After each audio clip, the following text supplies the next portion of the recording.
2026 FIFA বিশ্বকাপের round of 16-এ আছে এক অবিশ্বাস্য এবং রোমাঞ্চকর লড়াই। নিউ জার্সির বিখ্যাত মেটলাইফ স্টেডিয়ামে আজ মুখোমুখি হচ্ছে 5 বারের বিশ্ব চ্যাম্পিয়ন ব্রাজিল এবং ইউরোপের উদীয়মান পরাশক্তি আর্লিং হল্যান্ডের নরওয়ে। একদিকে হেক্সা জয়ের মিশনে থাকা সেলেসাওরা, অন্যদিকে ইতিহাস গড়ার লক্ষ্যে থাকা ভাইকিংরা। আজকের বিশেষ প্রতিবেদনে আমরা বিশ্লেষণ করব দুই দলের শেষ 16তে আসার গল্প, মাঠের শক্তি, দুর্বলতা, ঐতিহাসিক পরিসংখ্যান এবং আজকের ম্যাচে কার জেতার সম্ভাবনা সবচেয়ে বেশি। দর্শক, না টেনে ভিডিওটি শেষ পর্যন্ত দেখতে থাকুন। শুরুতেই দেখে নেওয়া যাক এই দুই দল কিভাবে রাউন্ড অফ 32-এর কঠিন নাটকীয়তা পার করে শেষ 16-র টিকিট কাটল। ব্রাজিলের শেষ 16তে আসার পথটা ছিল চরম উত্তেজনাপূর্ণ। রাউন্ড অফ 32-এর ম্যাচে তারা মুখোমুখি হয়েছিল শক্তিশালী জাপানের। ম্যাচে প্রথমে পিছিয়ে পড়েও দুর্দান্তভাবে ঘুরে দাঁড়ায় কার্লো আনচেলত্তির দল।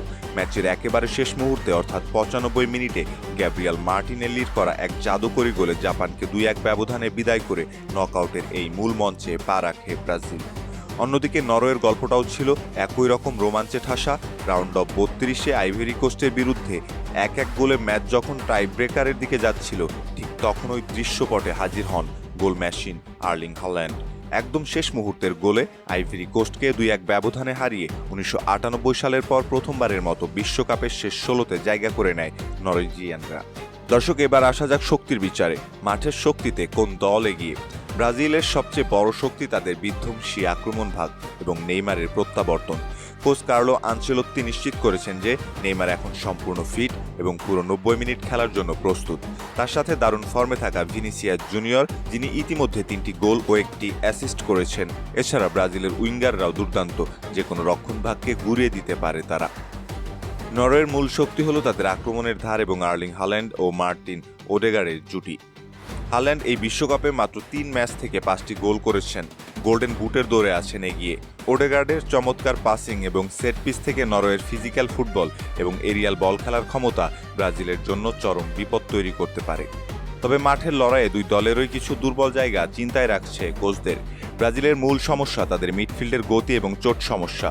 লুকাস পাকেতার হ্যামস্ট্রিং চোটের কারণে মাঝমাঠ কিছুটা দুর্বল। এছাড়া ক্যাসেমিরোর অভিজ্ঞতা থাকলেও আগের চেয়ে কিছুটা ধীরগতির হয়ে পড়েছেন, যা নরওয়ের দ্রুত গতির কাউন্টার অ্যাটাক সামলানোর ক্ষেত্রে বড় ঝুঁকি হতে পারে। নরওয়ের সবচেয়ে বড় দুর্বলতা হলো তাদের রক্ষণভাগের ধারাবাহিকতার অভাব। গ্রুপ পর্বে শক্তিশালী ফ্রান্সের কাছে তারা 4-1 গোলে বিধ্বস্ত হয়েছিল। ব্রাজিলের মতো দ্রুত গতির উইঙ্গারদের হাই প্রেসিং ফুটবল সামলানোর মতো গতিশীল ডিফেন্ডার নরওয়ের স্কোয়াডে খুব কমই আছে। ইতিহাসের খাতা উল্টালে কিন্তু এক অবিশ্বাস্য এবং চমকপ্রদ তথ্য পাওয়া যায়। ফুটবল বিশ্বে ব্রাজিলকে হারানো যে কোনো দলের স্বপ্ন। সেখানে নরওয়ে হলো ইতিহাসের একমাত্র দল যাদের বিরুদ্ধে ব্রাজিল আজ পর্যন্ত কোনো ম্যাচ জিততেই পারেনি।